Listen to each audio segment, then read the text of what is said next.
On the 28th of March, 1933, an Armstrong-Whitworth Argosy 2-passenger aircraft, named City of Liverpool and operated by British airline Imperial Airways, crashed near Diksmuide, Belgium. After suffering an onboard fire, all 15 people aboard were killed, making it the deadliest accident in the history of British civil aviation to that time.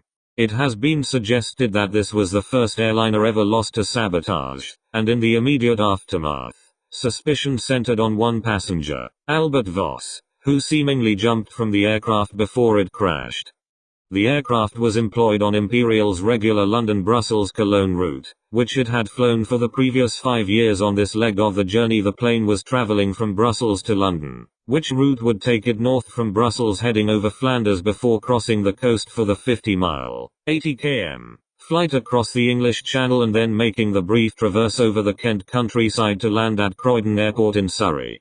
The 2-hour journey began, slightly delayed, just after 12:30 p.m.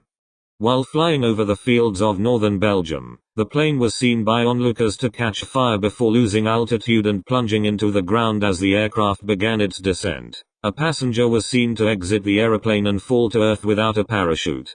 He was later identified as Albert Voss, a German who had emigrated to the United Kingdom, where he practiced as a dentist in Manchester at approximately 200 feet, 60 m. The aircraft split into 2 sections which hit the ground separately, instantly killing all those still on board.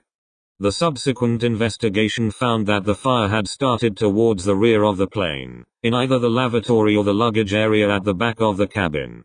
No items recovered from the front portion of the wreckage showed any evidence of fire damage before the impact, nor was there any evidence of fire in the engines or fuel systems. The investigators narrowed the cause down to the firing of some combustible substance, either accidentally by a passenger or crew member or through vibration or some other natural occurrence, or deliberately by bombing. At the inquest into Albert Voss's death, at least one witness, his estranged brother, accused him of being culpable, claiming that Voss's business trips to the continent to buy anesthetics masked a lucrative sideline in drug smuggling. This rumor had followed Voss for some time before his death and was alleged to have been the subject of investigations by the Metropolitan Police. Voss, according to his brother, was traveling aboard the aircraft together with his niece, and they were aware that the authorities were onto them.